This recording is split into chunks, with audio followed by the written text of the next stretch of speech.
All right, on this section of the review, we've got two absolute value functions we're going to look at, and then we're talking about two linear functions and their inverses. So let's go look at the absolute value functions first. So over here, we've got, I just wanted to remind you of this format, f of x equals a. That's your growth rate. Right here is your growth rate of the absolute value function. It's going to be a V-shaped graph with constant rate on this side and this side, just that one's a negative slope and one's a positive slope of it. So let's go take a peek at the pertinent information here. We need to start with the h and the k, or the vertex of the parabola from the equation given. So I'm looking at this one, has a -4, -3. And then your a value is an invisible 1, which just means the parent stretch. So label and scale, back 4 and down 3, and growth rate of parent stretch 1. Up 1 over 1, up 1 over 1. And then same in the other direction. How'd you do?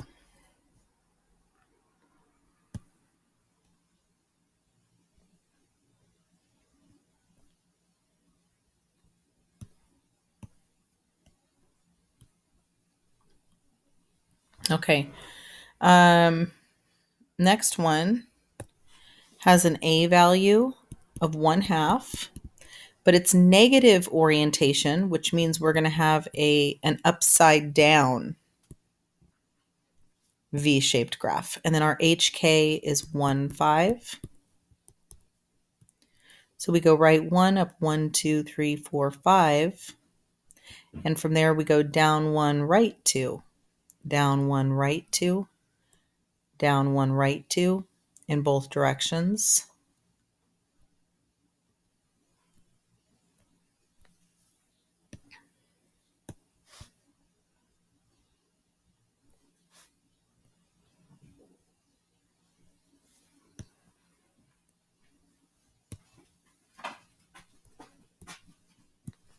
And there it is.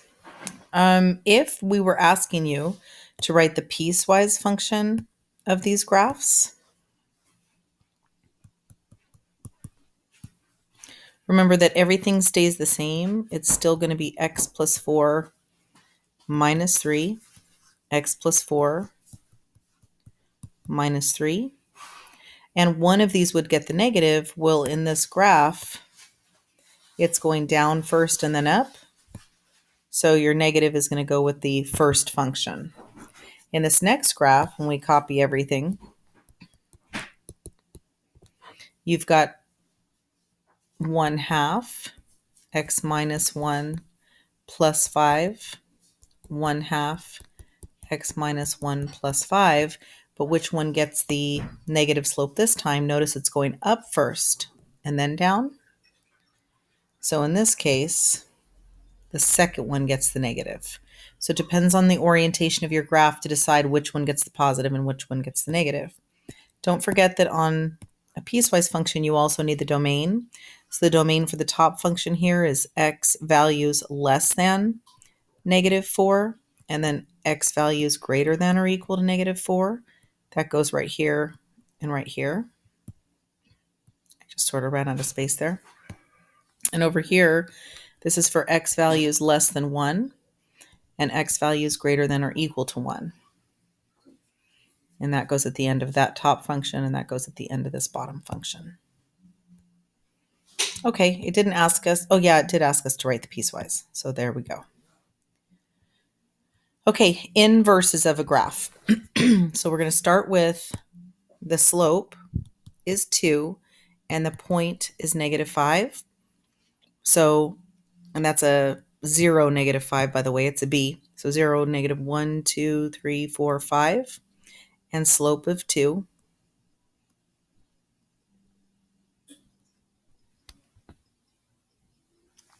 And we'll connect that.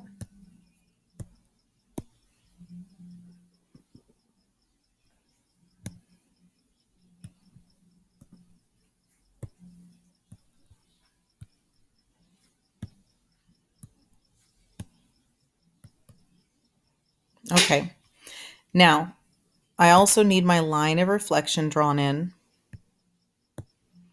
Just go put that in.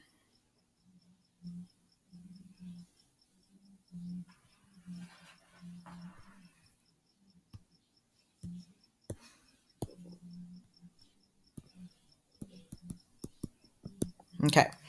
My other linear inverse, you've got a couple of options here. Do you want to pick 3 points on the f of x and then flip them to get the inverse? So, for example, I've got a dot here at 2, -1. I've got a dot here at 1, -3. I've got a dot here at 0, -5. There's 3 dots. Now I'm going to flip them. -1, 2, -3, 1, -5, 0. So if I take those dots and I go back 1, up 2, back 3, up 1, back 5, there's my reflection over that line of symmetry, that line of reflection, and here's my inverse graph.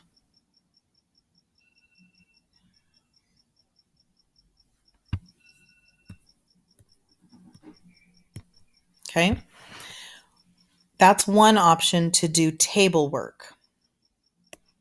The second option would be to do inverse work, because we have to get the inverse function below anyways.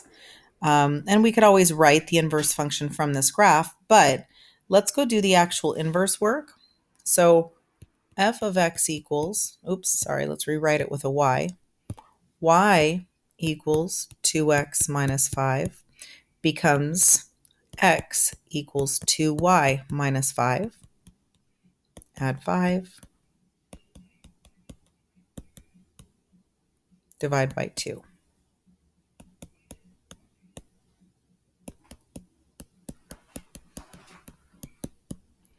Okay, so then let's go graph that.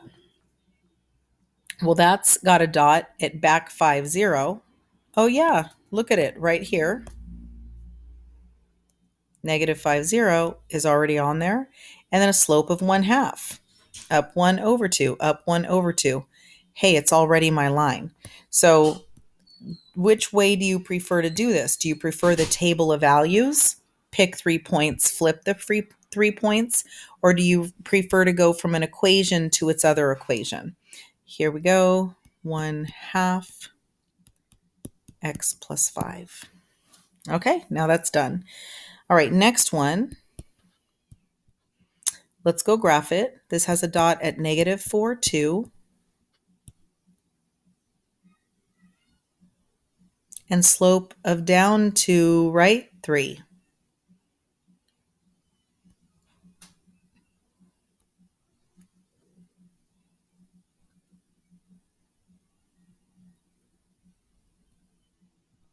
Okay, so here's my original graph.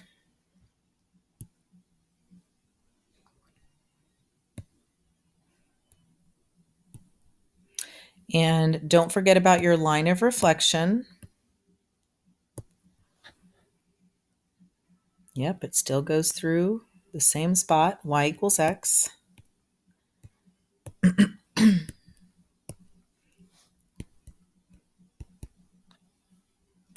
I just realized I forgot to label the function and its inverse. So this was my f of -1 of x. And this was my f of x on this one. Okay, so there's my f of x. Now I can pick 3 points and flip them, or I can graph the function of the inverse after I do the work. So let's go get 3 dots. -1, 0, 2, -2, and -5, 2. And then flip it. 2, -5, -2, 2, and 0, -1. 0, -1, -2, 2, 2, -5.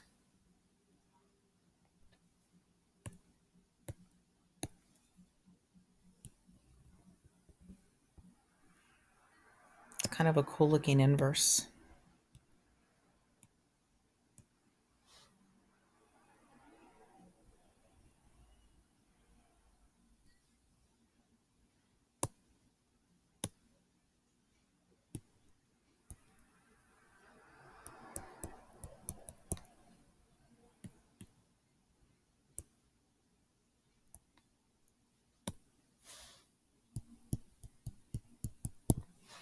All right. So table of values, pick 3 points, flip 3 points. That's option 1. Or we can actually just do the work of the inverse and then go graph it. So let's do the work of the inverse here real quick to see that other option.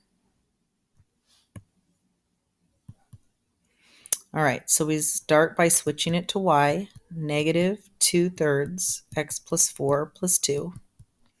Switch it, x equals negative 2/3 x plus 4 plus 2. And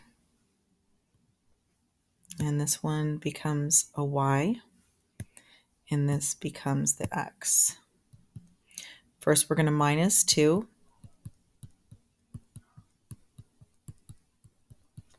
Then we're going to multiply by the reciprocal times negative 3 halves times negative 3 halves.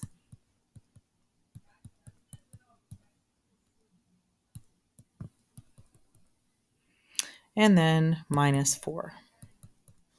So we get negative 3 halves x minus 2 minus 4. Here's my inverse. And so we go graph this. We go write 2 down 4.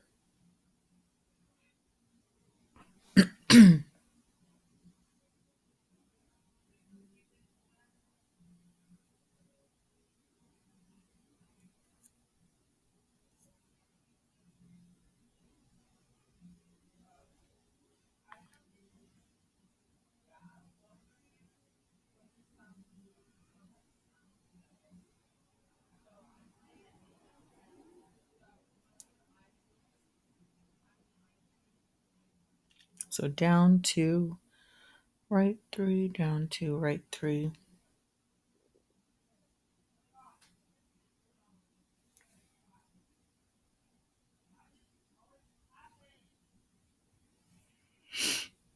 And then the opposite, so let's go put some of those dots. We're negative 1, 0. So 0, negative 1, negative 2, 1, 2, 3, 4. Okay, so this dot is wrong, sorry.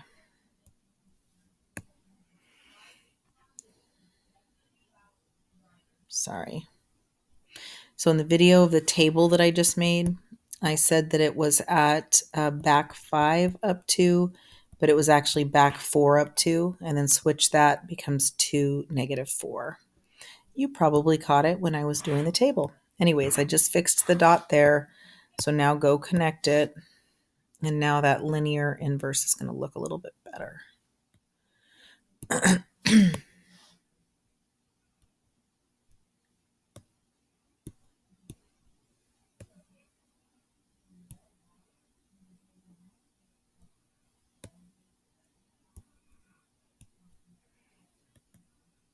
Okay, 10 years later, there she is.